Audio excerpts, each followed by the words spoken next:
We're thrilled to have welcomed our first grandbaby recently. But growing this precious human hasn't been easy on our daughter. The unrelenting pregnancy fatigue really took it out of her. One thing that helped was keeping her fluids up, and she loved Rehydrate. Rehydrate is an essential electrolyte drink made by some great guys right here in Brizzy. It's safe during pregnancy and breastfeeding and is like a magical little energy and hydration boost for mum and bub. If you're growing a little human or are just feeling a little run down, grab some at Coles today. It's the Happy Families podcast with Dr. Justin Coulson, the podcast for the time-poor parent who just wants answers now. Yesterday, I had a conversation with the ABC about how to talk with our children about the suicide that was shown on social media this week.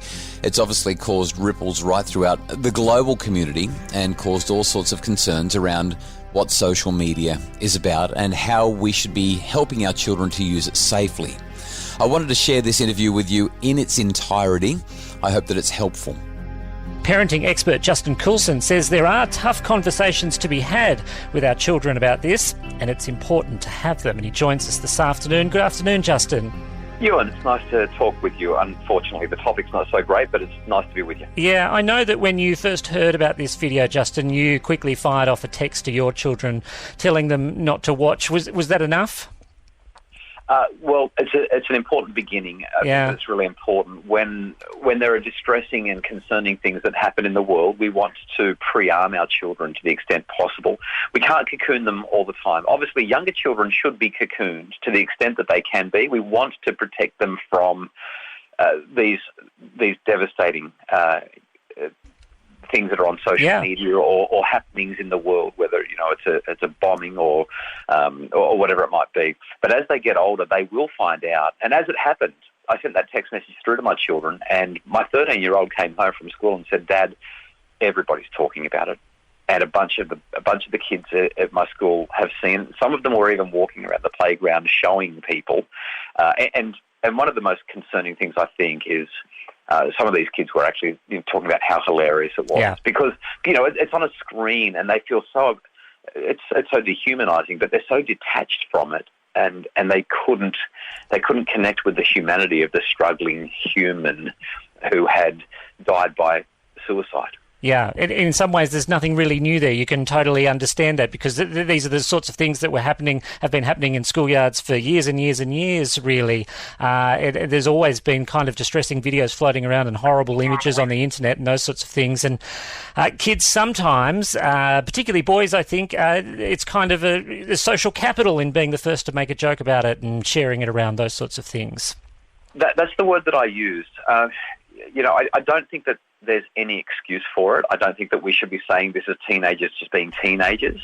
That it's just not okay. And as parents, we've got to have careful conversations with our children. But I don't want to be somebody who's going to advocate for, kids are just kids and they are desensitized and they're this and that. No, they actually are big enough to know. And if they're big enough to know, then we've got to make sure that we guide them to better ways of acting. Okay, I ask whether it's enough to sort of tell your children not to just watch it because inherently we know that children are very curious though, and when you're told not to do something, sometimes you will hunt it out to find out exactly why you didn't need to do it, and you'll regret it in the end, but how do you have that conversation? How do you get that point across without just saying, please don't ever watch this? Well, the first thing that you do is you probably want to say, please don't ever watch this. But I think a slightly softer approach might be more helpful. And the way that I frame it is I encourage parents to get curious, not furious. You see, the more directing we are, the more likely it is that our children are going to say, well, you can't tell me what to do, and they'll go and look it up. I heard in some schools, the head of the year or the head of the house walked in and said, "Kids, this has happened. I don't want anyone to use their phones to look this up." And so what are the kids going to go? Like, oh, yeah, you bet I'm going to look it up. Whereas if instead we have small group conversations or we just talk to our own children individually and we say things like, "So I heard about this thing. What did you hear? How did it make you feel? What's your response to it? How did your friends respond? What do you think you would do if somebody tried to show it to you? How does it leave you feeling to know that this is what's happened? By being curious rather than furious, by exploring rather than exploding, or, but by connecting rather than correcting. What we do is we get our child to start to share how they're feeling about it, and they actually start to rely on their own inner moral compass rather than thinking that they've got to push back against us. Force creates resistance. The more you try to force them, the more they'll push back. How much is it important, do you think, Justin, to make this the man behind this video, I guess, a real person in our children's eyes and not just another internet meme? To me, that's the next step of the conversation. So after we've made sure that they're doing okay, made sure that they've got some wise responses, some safe, healthy responses to those questions that we've asked them, the next thing is to say, well, let's just pause for a moment and let's recognise that this was a human. This was a person who must have been so terribly distressed. What do you think was happening for him? Why do you think that he chose to live stream this? And what can we do to be a support to the people around us who might be struggling so that we don't end up with more and more of this happening? I think that that's where we teach our children empathy and perspective, and maybe even teach them to show some compassion to those who are struggling around them. The Prime Minister today has spoken about taking phones and tablets off kids until it's sort of the social media giants have done their job in pulling this video down as much as possible. I know that plenty of schools are kind of doing the same. You're not always for that approach, though, Justin. No, with respect to the Prime Minister, who is just dealing with a lot of things right now, he doesn't have a PhD in psychology, and I don't think that that's going to be the best thing to do. What children tend to do when parents become punitive, when parents say to them, I'm going to take your phone off you, is they become defensive, they lie, and we push their unwanted behaviour underground. They just think to themselves, well, I'm just going to make sure that my parents don't have any idea what I'm doing from now on. A far better response is to say, I'm really concerned about your access to these apps at the moment because this content's there and it's springing up in unexpected places. Can we work together to figure out how we can help you to stay safe? And when we empower our children to come up with these solutions, they're far more likely to buy in and make decisions. Ideally, they'll say, well, what about if I delete the app for a few days? I mean, that's the best solution. Or maybe they might even say, how about if I hand you my phone for a couple of days? Said no teenager ever. But if we try to confiscate the phone or say, look, I just need to look after it, you can have it back in a couple of days when all this has died down. This kind of material has been on the internet for a long time. This isn't the first. It certainly won't be the last.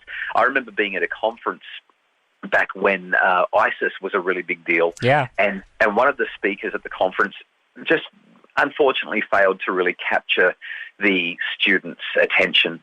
And the students who were in that group, many of them in grades 10, 11, 12, they were more senior students, they started to attack the chat group that was available for children to text during the presentation by sharing images from ISIS beheadings.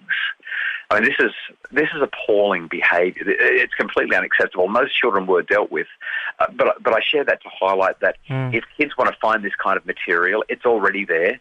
Taking their devices off them isn't going to prevent them from finding out.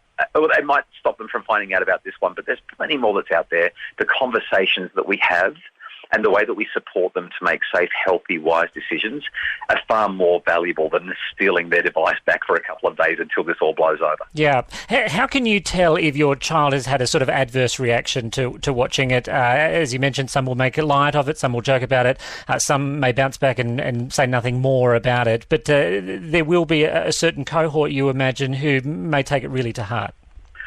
Well, let me be really clear about this. There are a couple of different reactions that I've heard about a lot over the last 24 hours. Reaction number one is my child has seen this and she is or he is devastated.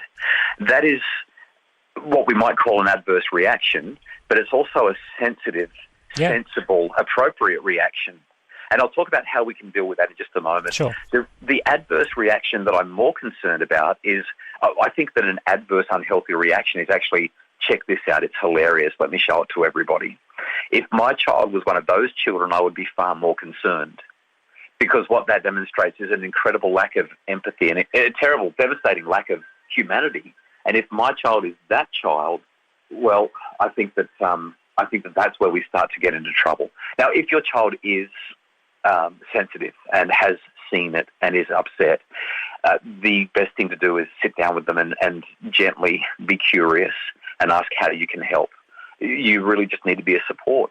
Talk to them about that person and how their life must have been, and talk to them about how you want to make sure that they feel safe. If your child is suffering from depression, if your child has suffered from suicidal ideation, get in touch with the counsellor or the psychologist or the person at school or their support person, whoever it is that you rely on, and make sure that they're getting the support that they need. But back to the adverse reaction, the one that I'm most concerned about. If that's your child, I think the most useful thing that you can do is, again, sit down. You want to be furious, but get curious. Ask them why they thought it was hilarious. Ask them why they chose to show it to people. Ask them how they feel that others might have felt. And then again, talk about the human behind the video, behind the fatality, behind the death by suicide. And see if we can humanise our children just that little bit, because the last thing we need is hardened, desensitised, dehumanising children running around thinking that this is funny. Yeah. Just finally, Justin Coulson, you mentioned that this is not the first video of its type. It will not be its last, but it is definitely a growing problem with the connectivity around the world and all of these social media giants making it really easy to share these sorts of things fast and around the world very, very quickly.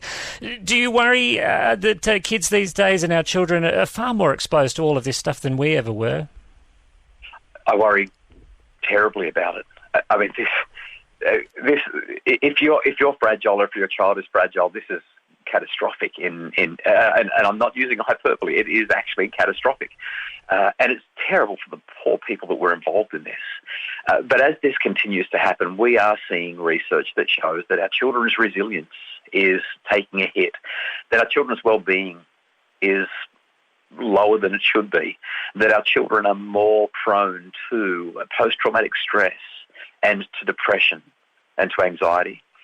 And so as parents, I mean, really, we need to call upon political leaders, and we need to call upon the leaders of tech startups and Silicon Valley and the technology industry generally to do better. But since they're not doing better, the responsibility falls on us as parents to guide and help our children and support them to make the decisions that are going to be in their best interest. Yeah, a delicate conversation, but such a really, really important one to have. Justin Coulson, always great to get your advice. Thank you so much. It's been a great conversation. Thanks for chatting. That was my interview yesterday with ABC's statewide drive in New South Wales, talking about the TikTok suicide that has been streamed on all sorts of social media channels and popped up all over the place for our children to see. I hope that that's helpful. Just a reminder, if you or your children are triggered or sensitive to the material that we've shared, we encourage you to get help from a psychologist, from your GP, or call Lifeline, or get in touch with Beyond Blue. All of those and other resources are available online and can help you to deal with these challenging circumstances. If you would like more information about how we help, visit happyfamilies.com.au or check out my Facebook page, Dr. Justin Coulson's Happy Families.